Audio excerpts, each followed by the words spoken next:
Good morning readers. I, Harish Boodhoo, warmly welcome you to my channel.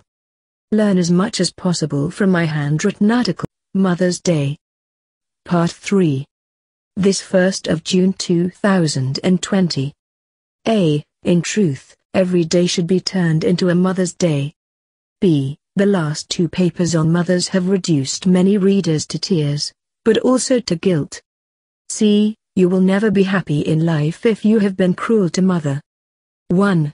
A very warm welcome to the third and last part of the series of opinion papers on our mothers.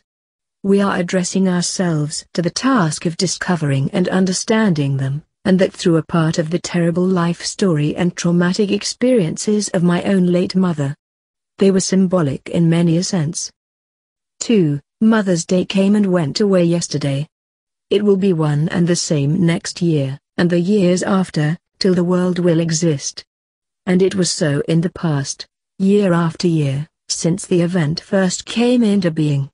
It is also called Mothering Sunday. In North America and South Africa, it is celebrated on the second day in May. In Britain and its previous colonies, it is on the last Sunday. Anyway, the event is only a perfect excuse or a good pretext to remember and honor mothers. In truth, every day should be a Mother's Day. Is it not? 3. Yesterday's article, too, moved many of our readers to tears. To be honest with you, that was one of the aims and objectives of writing the series, to create a sentimental or emotional and instinctive reaction. To compel people to think of their mothers. To trigger pangs of guilt, regret and remorse, in all those who have been unfair, ungracious and unreasonable to their mothers. 4. And to drive the wrongdoers, to make amends for their insulting, abnormal and inappropriate, animal behavior towards their distressed mothers. And all that, we will be more than happy even if only 10% of the distraught mothers are saved, to spend the rest of their lives happily. If so, it will be objectives achieved. And mission accomplished. Agreed? 5. Even then, the aims and objectives beg the question of why are we putting our feelings on mothers so much? Well, we are not teaching any new things to all our readers who respect their mothers, and who are now but refunding all the sacrifices they had made. In sharp contrast, we have to warn all those who were or are cruel to their mothers. But more importantly, we have to advise and guide our young friends. The happiness of your mother is also that of yours. You will never be at ease and at peace with yourself if your mother is sad, with pain and grief. Always seek her blessing. 6. A country's economic development is judged by its gross domestic product and gross national product.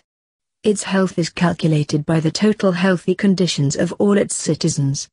The total number and quality of doctors, nurses, and other medical facilities also determine how healthy is the population. Respect of democratic values and human rights plus welfare of minorities are also essential elements to assess democracy.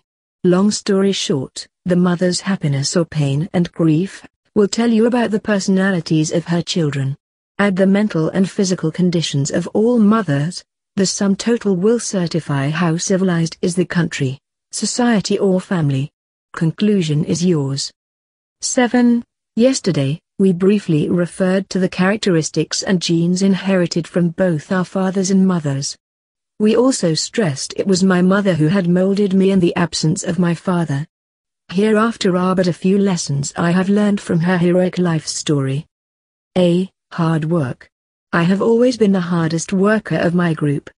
And that as a laborer, a vegetable grower, a shopkeeper, a primary school teacher, a social worker, a politician, an organizer, a journalist, and now as a writer.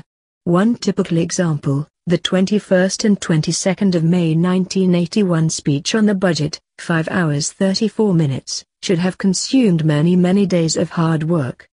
Another obvious example. I write 6 articles per week. Each one consumes an average 8 hours. So, hard work is my mother's donation. Her life was like an ongoing bicycle. The cyclist will have to keep on riding, pedaling. If not, the bicycle will fall. Yes, Like the earthen lamp, she continued to give light, till the last drop of its oil. Thanks a lot, Mother. B. Waking up early. She woke up by 4:30 in the morning. After the routine housework chores plus looking after her 6 small children and the cattle, she left for work by 6 in the morning. She was laborer at Bagatelle Sugar Estate. No exception on Sundays and public holidays. Well, it has always been so in my life. I wake up before 5 in the morning. I have learned from her, though late in life, never to waste time. She worked non-stop, like the clock, till the last energy of the battery. See, she was brave. Her very life was one of heroic struggle plus daring rescue attempts plus epic survival actions plus fearless maternal protective feats, etc. She dealt with dangers, pain, suffering and difficult situations, with rare courage, confidence, skill, strength, etc. The word fear is not found in my life dictionary. Single-handedly, I have defeated so many criminals and political mafia. We can go on, but we have to stop here. One more lesson from her: simplicity should be a religion. Keep reading, keep learning.